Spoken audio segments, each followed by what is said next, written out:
시청자 여러분 안녕하십니까? 헬로티비 뉴스입니다. 먼저 오늘의 주요 뉴스부터 보고 오시죠.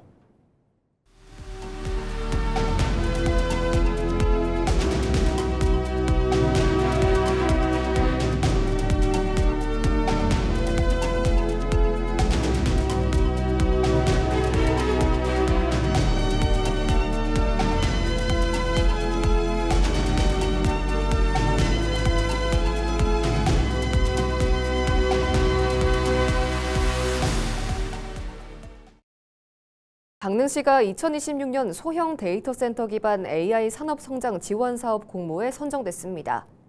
이번 공모는 생성형 AI 확산에 따른 인프라 수요 급증에 대응하기 위해 진행됐으며 전국 10개 지자체가 경합을 벌여 강릉 등 3곳이 최종 선정됐습니다.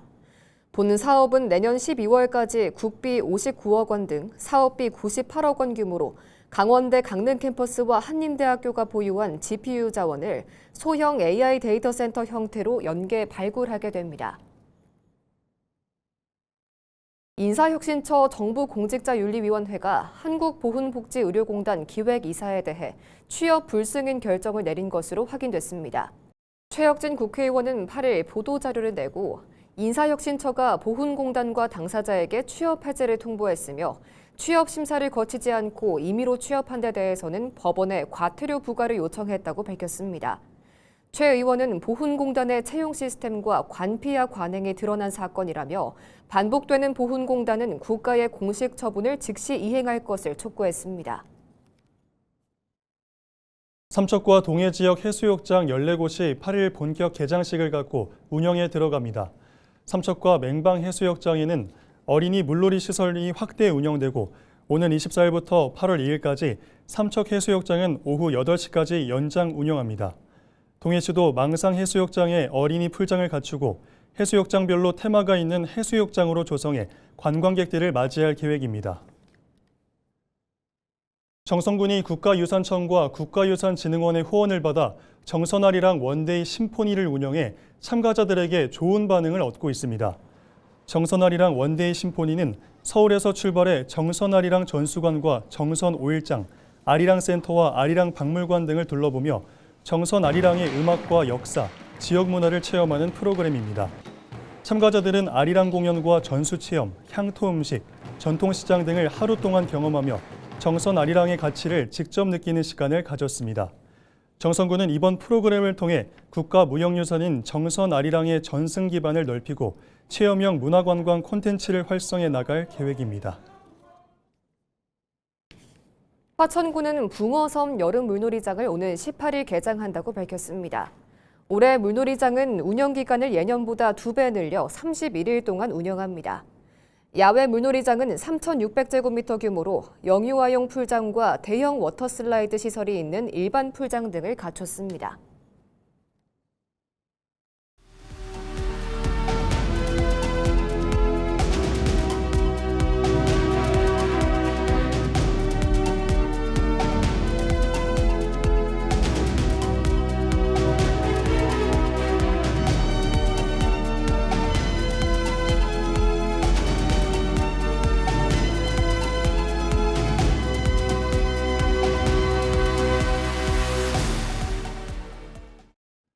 민선국이 강릉시가 변화와 미래를 시정 방향으로 제시했습니다. 김중남 강릉시장은 소통행정과 성과 중심 시정 운영으로 강릉 대전환을 실현하겠다고 밝혔습니다. 최성식 기자가 보도합니다. 민선국이 강릉시가 가장 먼저 풀어야 할 과제 가운데 하나는 경포호수 문제입니다. 석호였던 경포호가 바다처럼 변하면서 해조류가 급증했고 경관 훼손은 물론 수질오염 우려도 커지고 있습니다. 전임 강릉시정이 물순환 시설과 대형 분수 설치를 포함한 환경 개선 사업을 추진했지만 환경단체 등과 극심한 갈등을 빚었습니다. 여기에 경포호수 대관람차와 복합문화시설 민자 사업도 새 시정이 풀어야 할 과제로 남아 있습니다. 김중남 강릉시장은 취임 첫 기자회견을 통해 경포호수 개발 방향을 종합적으로 다시 검토하겠다고 밝혔습니다. 분수라든가 이런 문제뿐만 아니라 종합적으로 경포 호수를 어떻게 할 건가와 관련된 부분에서 시민사회나 전문가들과 함께 조금 전에 말씀하신 협의체를 조만간에 좀 만들어야 되지 않겠나 하는 생각을 좀 하고 있습니다. 그렇게 해서 경포 호수와 관련된 부분 종합적인 계획을 저희들이 만들어서 경포 문제를 단순히 해조류 제거에 그치지 않고 담수 공급과 생태 복원, 관광 개발까지 아우르는 종합 계획으로 접근하겠다는 겁니다. 민선국이 강릉시는 미래 성장 동력인 AI 데이터 센터를 비롯한 첨단 산업 유치도 핵심 과제로 제시했습니다. 이를 위해 민선 8기에서 추진한 AI 데이터 센터 민자 사업도 적극 지원해 차질 없이 이어간다는 방침입니다. 우상호 강원특별자치도지사도 SK그룹의 AI 데이터 센터 건립 계획이 예정대로 추진되고 있다며 힘을 실었습니다. SK는 지금 입지를 결정해 나가야 되는 과정에서 전기와 용수 문제를 지금 우리 강원도와 한전하고 또 강릉시하고 지금 계속해서 협조해서 어떻게 맞출 거냐를 좀 논의 중에 있다. SK 투자 계획에 새로운 변화가 생긴 것은 아니라는 점 분명히 말씀드리고요. 강릉시는 앞으로 AI 데이터 센터와 연관 기업 유치에 대비해 전담 대응 체계를 마련하고 용수와 부지 등 행정 지원에도 속도를 낼 계획입니다. 김중남 시장은 시정 운영 방식의 변화도 예고했습니다. 8층 시장실을 시민들이 쉽게 찾을 수 있는 1층으로 옮기는 방안을 검토하고 시정회의 생중계 등 열린 행정을 펼치겠다고 밝혔습니다. 민선국이 시정의 최우선 가치는 바로 시민 행복입니다. 시민의 목소리를 정책에 반영하고 시민의 삶을 실제로 바꾸는 강릉 대전환을 반드시 실현하겠습니다. 민선국이 강릉시가 제시한 화두는 변화와 미래입니다. 강릉 대전환이 선언에 그치지 않고 시민들이 체감하는 성과로 이어질 수 있을지 주목됩니다. 헬로티비 뉴스 최성식입니다. 강원랜드는 글로벌 복합리조트 도약의 중대한 갈림길에 서 있습니다. 지역사회는 규제 완화와 대규모 투자 지원을 요구하고 있지만 정부는 오히려 카지노 규제 강화를 추진하고 있는데요. 여기에 차기 경영진 공모를 둘러싼 정치권 논란까지 겹치면서 강원랜드의 미래를 좌우할 리더십에도 관심이 쏠리고 있습니다. 이다혜 기자입니다. 강원랜드가 추진하는 글로벌 복합리조트 조성은 카지노 영업규제 완화와 대규모 투자 사업에 대한 예비타당성 면제가 필수 요소로 꼽힙니다. 지역사회는 폐광지역 경제를 다시 일으킬 마지막 성장 동력이 글로벌 복합리조트 사업이라며 과감한 규제 개혁을 정부에 요구하고 있습니다. 하지만 정부는 카지노를 이용한 자금 세탁 등 범죄를 막기 위해 모든 카지노 이용객 정보 수집을 강화하는 내용의 이른바 특근법 개정을 추진하고 있습니다. 규제를 풀어 경쟁력을 높여야 하는 시점에 오히려 새로운 규제가 추가될 수 있다는 우려가 커지고 있습니다. 지역사회와 노동조합은 규제가 강화될 경우 직접적인 매출 감소와 경영 악화, 지역경제 위축 등 부작용이 예상된다며 반발하고 있습니다. 이런 가운데 공석인 강원랜드 차기 사장과 부사장 인선을 둘러싸고도 논란이 이어지고 있습니다. 유력 후보로 거론되는 일부 인사들이 더불어민주당 지역위원장 공모에도 지원한 것으로 알려지면서 지역에서는 정치 행보를 염두에 둔 것 아니냐는 시선도 나오고 있습니다. 총선이 2년도 채 남지 않은 상황에서 정치 일정이 부각될 경우 규제 개선과 글로벌 복합리조트 추진 등 강원랜드의 핵심 현안이 뒷전으로 밀릴 수 있다는 지적입니다. 지역에서는 지금 강원랜드에 필요한 것은 정부와 협상하며 규제 개혁과 대규모 투자 사업을 이끌어낼 전문성과 추진력을 갖춘 리더십이라는 목소리가 커지고 있습니다. 강원랜드가 글로벌 복합 리조트로 좀 도약해 나가겠다라는 큰 그림을 그리고 있는 와중에 정부에서는 지역의 이런 실정들이나 저희가 더 크게 나아가겠다고 하는 상황들을 계속해서 좀 정부 차원에서 옥죄고 있다. 우리 강원랜드의 현재 상황들을 정확히 잘 대변하고 우리 강원랜드가 지속적으로 발전해 나갈 수 있는 규제들을 완화해 나가는 것을 제 첫 번째 목표로 풀어낼 수 있는 분들이 오셔서 2030년 오사카 카지노 개장이 3년여 앞으로 다가오면서 글로벌 복합 리조트 경쟁이 본격화되고 있습니다. 지역에서는 강원랜드가 도약의 골든타임을 놓치지 않도록 정부와 정치권이 조속히 방향을 제시해야 한다는 의견이 제기되고 있습니다. 헬로티비 뉴스 이다입니다. 제12대 강원도의회가 의장단 선출에 이어 상임위원회 구성을 완료했습니다. 여야는 지난 6일 첫 본회의 직전까지 원구성 협상에 난항을 겪으며 파행 우려를 낳기도 했는데요. 막판 원구성 협상을 극적 타결하며 협치로 새 의회를 출발했습니다. 정승환 기자가 보도합니다. 강원도의회가 의장단 선출에 이어 상임위원장단 선출을 완료했습니다. 전반기 강원도의회 의장은 국민의힘의 박길선 의원이 선출됐습니다. 부의장은 국민의힘 홍성기 의원과 더불어민주당 정재웅 의원이 각각 맡게 됐습니다. 도민에게 신뢰받는 의회, 사랑받는 의회, 품격 있는 의회를 만들겠다는 약속을 말이 아닌 실천으로 보답해 나가겠습니다. 첫 본회의 직전까지 협상에 난항을 겪었던 7석의 상임위원장 자리는 여야가 극적 합의를 이뤄내며 비율에 따라 배분했습니다. 다수당인 국민의힘이 운영위원장을 비롯해 4석을 차지했고 민주당이 3석을 가져갔습니다. 12대 도의원은 국민의힘이 30명, 민주당이 24명으로 여소야대 구조입니다. 오늘까지 충분히 협상을 하면서 이렇게 만들어갈 수 있었는데 조급한 마음이 좀 있었던 걸로 인정을 하고 이 자리를 빌어서 제가 사과를 드리겠습니다. 합의를 이뤄낸다는 그 생각으로 지내왔었기 때문에 우리는 파행 이런 거는 머릿속에 두지 않고 지금까지 진행을 왔다는 다시 한번 말씀을 드리겠습니다. 도의회는 8일 예결위와 윤리특위 구성을 끝으로 위원회 구성을 완료하고 본격적인 의정활동에 돌입합니다. 이번 임시회는 오는 23일까지 열리는 가운데 민선 구기도정의 주요 업무 보고와 2회 추가 경정 예산안 심사가 진행됩니다. 헬로티비 뉴스 정승환입니다. 매번 갈등으로 얼룩졌던 원주시의회 의장단 선출이 이번에는 비교적 원만하게 마무리됐습니다. 상임위원장 배분도 큰 틀의 합의가 이뤄진 것으로 알려졌는데요. 하지만 의회 내 갈등의 불씨는 여전히 남아있다는 지적이 나옵니다. 국회는 물론 지방의회에서도 반복되는 자리 다툼. 과연 그 해법은 없을까요? 박건상 기자입니다. 지난 2024년 원주시 의회에서는 후반기 의장단과 상임위원장 구성을 놓고 극심한 갈등이 벌어졌습니다. 하지만 이번 제10대 전반기 의장단 선출은 분위기가 사뭇 달랐습니다. 더불어민주당 문정한 의원이 의장으로, 김지현 의원이 부의장으로 선출됐습니다.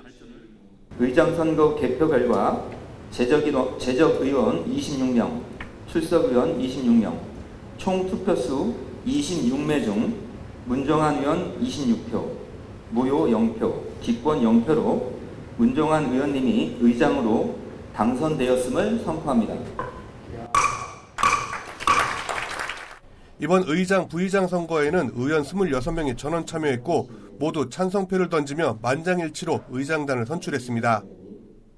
이번 원주시의 제10대 전반기 원구성에서는 이렇다 할 논란은 없었습니다. 양당의 합의가 원활하게 이루어졌기 때문입니다. 현재 원주시의회는 국민의힘 12석, 더불어민주당 14석으로 양당 의원 수가 크게 차이 나지 않습니다. 상임위원장 배분을 놓고 정당 간 이해관계가 충돌할 가능성이 여전히 남아있는 이유입니다. 다수당에서 일방적으로 내려주는 거를 받게 되는 그런 구조더라고요. 네, 그래서 저희도 그런 부분에 다시 한번 좀 검토를 해서 다음에는 그 비율이 사실 이번 저희 10대가 그렇게 차이가 많이 나는 비율은 아니잖아요. 그럼에도 불구하고 저희가 일방적으로 내려주는 것만 받게 되는 그런 상황이 됐고, 다수당인 더불어민주당은 협치를 강조하며 원만한 상임위원장 구성을 자신하고 있습니다. 그러니까 집행부에서 만약에 이제 조직 개편을 한다고 하면 후반기에 저희도 상임위를 하나 더 늘릴 계획이 있어요. 그렇게 되면 조금 더 의석 배분을 조금 더 지금 의석만큼의 이런 비율이 좀 맞는 정도의 그런 좀 분배가 될 것 같기도 하고 한데. 하지만 상임위원장 배분을 둘러싼 갈등은 원주시 의회만의 문제가 아닙니다. 최근 국회 역시 상임위원장 배분을 놓고 여야가 힘겨루기를 이어간 끝에 다수당 주도로 선출 절차가 마무리됐습니다. 광역기초의회에서도 비슷한 상황은 반복되고 있습니다. 의석수가 많은 정당이 주요 자리를 차지하는 구조가 이어지면서 갈등이 되풀이되고 있는 겁니다. 만일에 이제 뭐 원만하게 이제 협의가 되어지면 모르겠는데 원만하게 협의가 되어지지 않으면 한 3분의 1 정도 최소한의 어떻게 보면 야당에게 배분되어지는 그런 위원장이 있어서 최소한의 어떻게 보면 통제나 제어를 할 수 있는 그런 구조가 좀 만들어지는 것이 바람직하지 않겠나라는 생각이 듭니다. 기계적으로 자리를 나누는 것이 반드시 민주주의 원칙에 부합한다고 볼 수는 없습니다. 의석수보다 중요한 것은 협치일 것입니다. 의장단과 상임위원장 자리를 둘러싼 반복되는 힘겨루기의 피해는 결국 시민들에게 돌아간다는 지적입니다. 헬로티비 뉴스 박건상입니다. 충남 서해안에서는 어민들이 땀 흘려 갖고 온 생계 텃밭에 비어민이 드나들어 수산물을 채취하는 일이 매년 반복되고 있습니다. 해를 거듭할수록 피해가 커지고 있는 가운데 현행법상 단속이 쉽지 않아 어민들의 시름이 깊어지고 있습니다. 정호석 기자의 연속 기획 보도입니다. 늦은 밤, 바다 위 초록색 불빛이 곳곳에서 포착됩니다. 이들은 타지에서 온 비어업인들로 어촌에서 운영하는 어장에서 잠수까지 해가며 해삼을 캐고 있습니다. 어민들이 해루질을 멈추라고 해도 이들은 아랑곳하지 않고 밤새 해루질을 이어갔습니다. 해삼 어장에 들어와서 해삼을 채취하는 사건이 있었는데 우리들이 항상 조사는 검사는 하고 있지만 그날은 이제 육안으로 낮부터 이제 육안으로 확인이 된 바가 있어서 저녁 한 12시까지도 추적을 했었거든요. 우리 어천계에서. 해경이 출동하자 이들은 해변가에 해삼을 버리며 채취가 아닌 방생을 했다고 주장한 것으로 알려졌습니다. 이들이 채취한 해삼은 약 400kg, 1,600여 명이 먹을 수 있는 양으로 판매가는 약 700만 원으로 추산됩니다. 더 큰 문제는 이러한 해루질이 매해 태안 곳곳에서 끊이지 않고 발생하고 있는 겁니다. 저희들 같은 경우도 야간에 많은 분들이 와서 해삼과 전복 양식장에서 많이 도난을 당하고 있습니다. 그래서 주민들이 많이 괴로움을 받고 있고요. 또 그게 저희들이 씨앗을 뿌려서 난 거기 때문에 손해가 이만저만이 아닙니다. 최근 3년 동안 태안해경에 접수된 해루질 관련 신고는 230여 건, 이 중 단속 건수는 36건에 불과합니다. 마을 어장에서 키운 수산물인지 어장 인근서 잡은 자연산인지 구분이 쉽지 않기 때문입니다. DNA 검사를 하더라도 시간이 오래 걸리고 바닷속에서 1년이 지나면 DNA 구분이 어려워 실질적인 단속과 처벌이 어렵습니다. 양식장 안에 있는 양식 수산물을 포획 채취한 사실을 입증해야 하고 비어업인이 포획 채취한 수산물이 해당 양식장의 소유권이 아닌 자연산으로 확인되는 경우도 있는데 이러한 양식 수산물로서의 소유권 관계를 입증해야 되기 때문에 현장에서 즉각적인 단속이 어려운 실정입니다. 양식장 무단 침입에 따른 피해가 커지자 어민들은 매일 밤 스스로 단속에 나서고 있습니다. 매일 밤 단속에 나서다 보니 어민들은 일상생활에 지장이 있다고 말합니다. 또 날카롭고 큰 전문 장비를 소유한 비어업인을 상대하기 무섭다며 고충을 토로하며 단속 강화와 예방책 마련을 촉구하고 있습니다. 해를 거듭할수록 어민들의 고통이 커지고 있는 가운데 대책 마련이 시급해 보입니다. 헬로티비 뉴스 정호석입니다.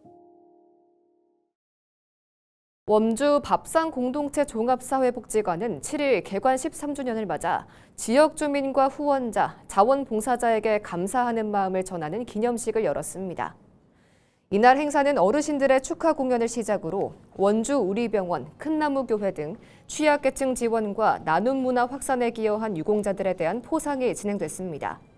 복지관은 앞으로도 이웃 돌봄, 마을 돌봄, 지구 돌봄, 스마트 돌봄 등 4대 돌봄을 기반으로 지역사회 변화에 대응하고 주민의 일상 가까이에서 필요한 복지 서비스를 제공해 나갈 계획입니다. 재단법인 평창관광문화재단은 지난 7일 대관령 면바랑제에서 평창군과 평창군 관광협의회, 관광-숙박업계 관계자 등 30여 명이 참석한 가운데 체류 관광 활성화를 위한 관광-숙박업 간담회를 개최했습니다. 참석자들은 관광객 체류 시간 확대와 지역 소비 활성화를 위해 관광사업 연계와 공동홍보, 관광상품 개발, 관광정보 공유 등 민관 협력 방안을 논의했습니다. 재단은 관광 현장의 애로사항과 건의사항을 청취하고 제안된 의견을 향후 관광사업 추진에 반영할 계획이라고 밝혔습니다. 뉴스를 마칩니다. 고맙습니다.